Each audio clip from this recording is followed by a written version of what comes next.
श्रोते हो नमस्ते. आपल्या सर्वांना शुभ दिवस.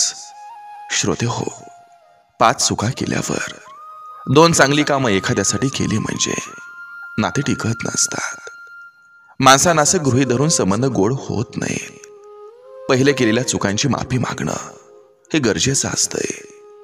समोरच्या व्यक्तीला ते गरजेचं वाटत नसलं तरी सुद्धा तुमच्या आत्मशुद्धी करता ते गरजेचं असतं. चुकीला माफी नाही हे फक्त सिनेमात चालत असतं, कारण समाज हा क्षमा आणि करुणेवर चालतोय.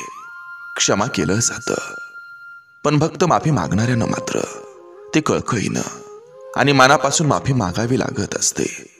समोरच्यानं माफ केलं नाही तरी सुद्धा, कारण श्रोते हो, प्रकृती त्या कर्मदोषातून तुम्हाला मुक्त करत असते. नक्की विचार करा. चला, आजही आपल्यासाठी सुंदर विचारांची ही शिदोरी, ही मालिका अशीच पुढे घेऊन आलोय. चला करूया सुरुवात सुंदर विचारांना, सुंदर सुविचारांना. मैत्रीच्या पलीकडलं आणि प्रेमाच्या अलीकडलं नातं हे जास्त काळजीनं सांभाळावं लागतं.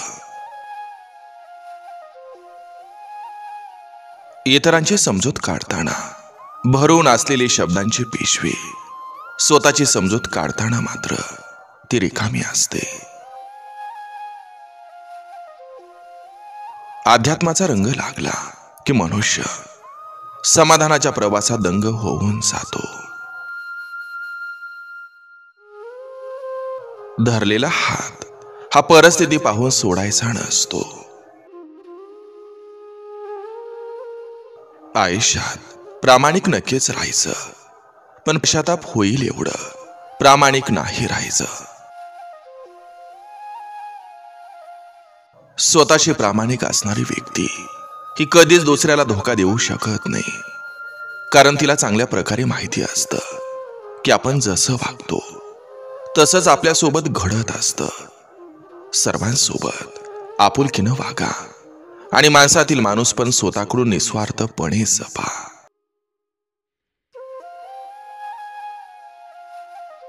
मनातलं कुणाला सांगण्यापेक्षा एकट्यानं रडून घेतलेलं बरं असतं. आपली वाटणारी सगळीच माणसं आपली नसतात, कारण वाटणं आणि असणं यात खूप फरक असतो.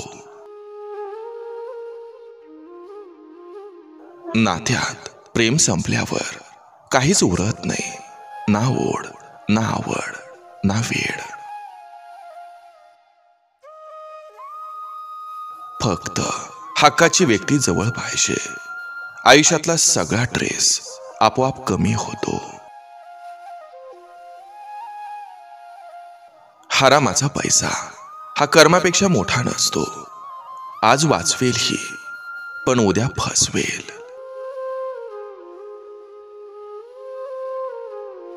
घरात संपत्ती नांदली म्हणून सुख नांदेलच असं नसतं. दोन्हीचा उपभोग घेण्यासाठी आधी स्वतःच्या मनात समाधान नांदणं हे जास्त महत्वाचं असतं.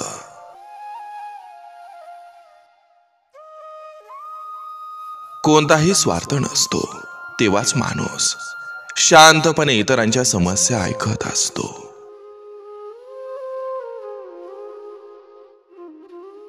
खरं प्रेम करणाऱ्या स्त्रीला धन नाही तर मन हवं असतं. आयुष्य जगताना आई वडील नावाची भीती आणि धाक हा कायम असला पाहिजे. ज्या दिवशी आपण आई वडिलांना घाबरणार नाही, तिथून पुढं आयुष्याची घसरण चालू होते. जीवनाच्या खेळातील आनंद हा दुःखाला लाथाडून मिळवता येऊ शकतो, रडून नाही. जगात आपल्यापेक्षाही दुःखी माणसं आहेत असा विचार करून कायम आनंदी राहावं. आयुष्याच्या शेवटच्या श्वासापर्यंत साथ देता आली पाहिजे. मग वेळ खराब असो किंवा चांगली, तर ते प्रेम खरं मानलं जातं. तुमचं मन हे तुम्हाला जपता यायला हवं. ते दुसऱ्यांनी जपावं अशी मुळात अपेक्षा ठेवणं हे चुकीचं असतं.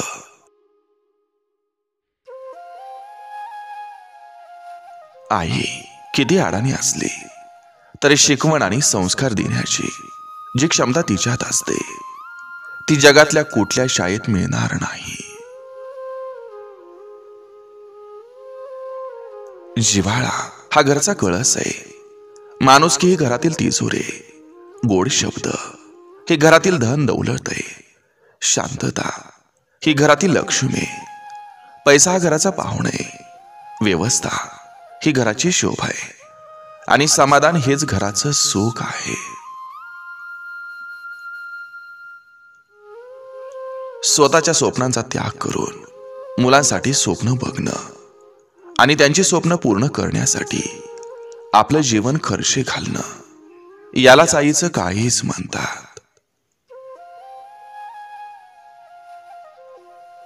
ज्याला मिळतं त्याला जपायला जमत नाही आणि ज्याला जपता येतं त्याला कधीच काही मिळत नाही.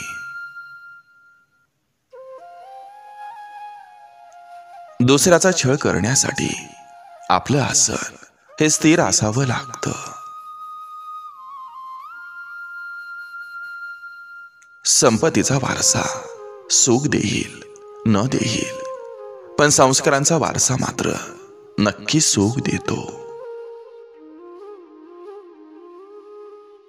खरं समोर आल्यावर सुद्धा जो माणूस खोट्यावर खोटं बोलतो तो माणूस कधी सुधारू शकत नाही आणि कोणाच्याही मनात जागा मिळवू शकत नाही. अश्रूंना वजन नसतं, पण निघाल्यावर मात्र मन हलकं होऊन जातं. त्या व्यक्तीसाठी का रडायचं जी व्यक्ती दुसऱ्यासोबत हसत खेळत असते.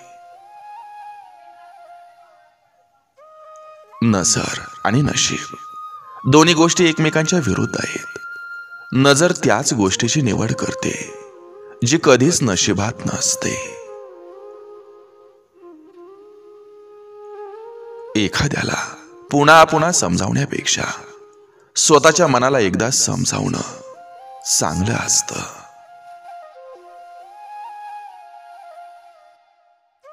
नातं सांभाळणं हे प्रत्येकाला जमत नाही.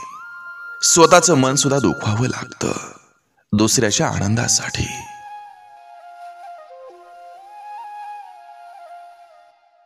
जर तुम्हाला दुसऱ्यांचा आदर मान सन्मान करता येत नसेल तर जीवनात तुम्ही कितीही दान पुण्य करा, काहीच उपयोग नाही.